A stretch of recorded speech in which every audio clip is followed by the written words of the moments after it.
All right, let's get over to the other side of the fraud investigatory stuff, because the Southern Poverty Law Center, even after their big slam down, knockdown, drag out, super duper ultra hearing, in which I didn't hear anything at all suggesting that the Southern Poverty Law Center's hands were clean, Jasmine Crockett is still mad about it.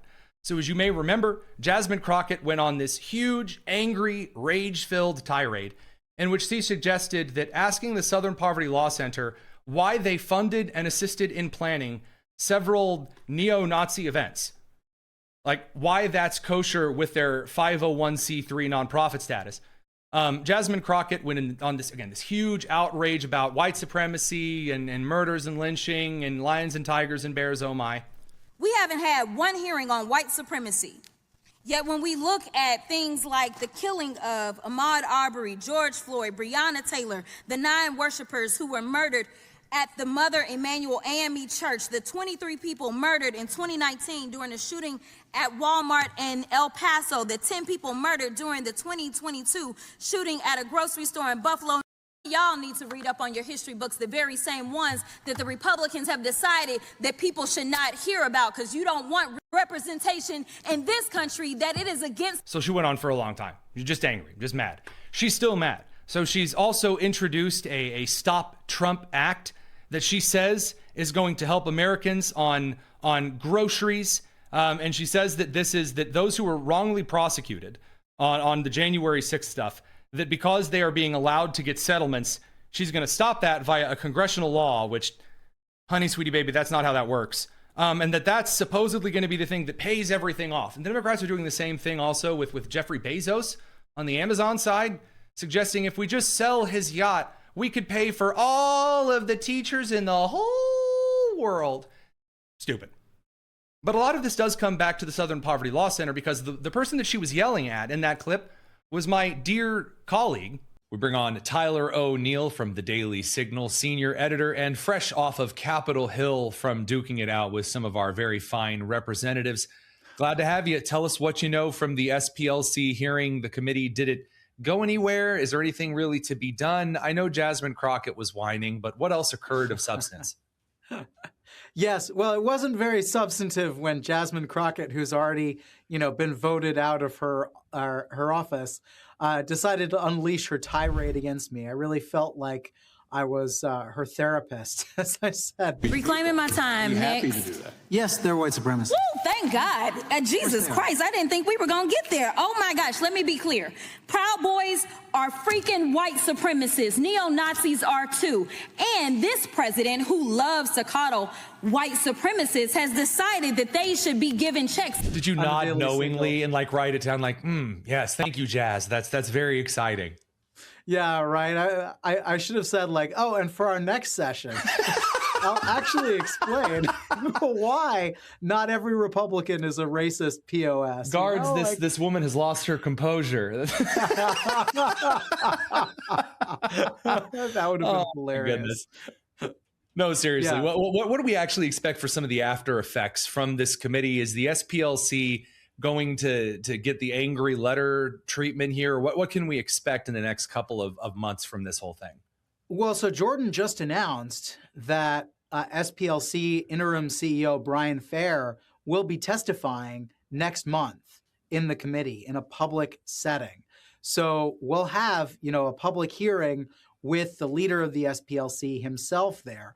I think the major thing, Tony, that came out of this hearing is just the fact that more Americans are tuning in and paying attention and knowing that the Southern Poverty Law Center is a corrupt smear factory that it is.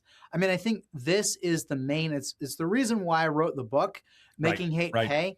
It's because I want more Americans to realize that whatever you think about the Southern Poverty Law Center, and look, I acknowledge they've done good work in the past. They still do good work on the margins. But right now, they are a force for division and demonization and routine defamation in our country. They put good people, moms and dads who want a say in their kids' education, on a map with the chapters of the Klan. And they suggest that Christianity itself is a form of hate and bigotry. I saw that, the catechism thing. In fact, Josiah, roll that clip. Mr. Perkins, should the Southern Poverty Law Center have had such a high level of influence in federal agencies? No. No. Mr. O'Neill. No. In fact, with the FBI memo, the SPLC has suggested that the Catechism of the Catholic Church is itself a hateful document. It's unbelievable. I'm a Roman Catholic. I resent that, Ms. Wiley. I'm not a hateful person. I would never hurt anybody. I resent that. And so do a lot of Catholics. Yeah, and that, Tony, is only one example. I mean, what we saw last year when the SPLC put focus on the family on the hate map, Exactly. they had a guy out there. Yeah, well, I mean, when they did it, which is bad enough, and then they had a guy out there who defended it, and he said that it is not only false, but dangerous to hold the traditional Christian view on sexuality, to hold, and the way he phrased it was, that LGBT people have to deny who they are to be truly Christian. And it's like, well, no, actually, if you want to follow the Bible, you should do what the Bible says. And the Bible is clear about the identities here. Now, that's not to say, I think the gospel's open to everybody. And I'm a sinner just like everybody in that movement is. So this isn't about being holier than anybody, but it is about what the gospel says. And the gospel is trying to save people from sinful lifestyles like those ones. And when you go out there and say that it is hateful and dangerous to even believe that you can't be a Christian and also embrace, this pride movement, then what you're doing is you're systematically defaming conservative Christians. And that's all, these are Christians who are Catholic, obviously with the catechism, Christians who are Protestant, Christians who are Eastern Orthodox, and by the way, non-Christians too also follow general Christian sexual morality. So it is beyond the pale how far the SPLC is demonizing people.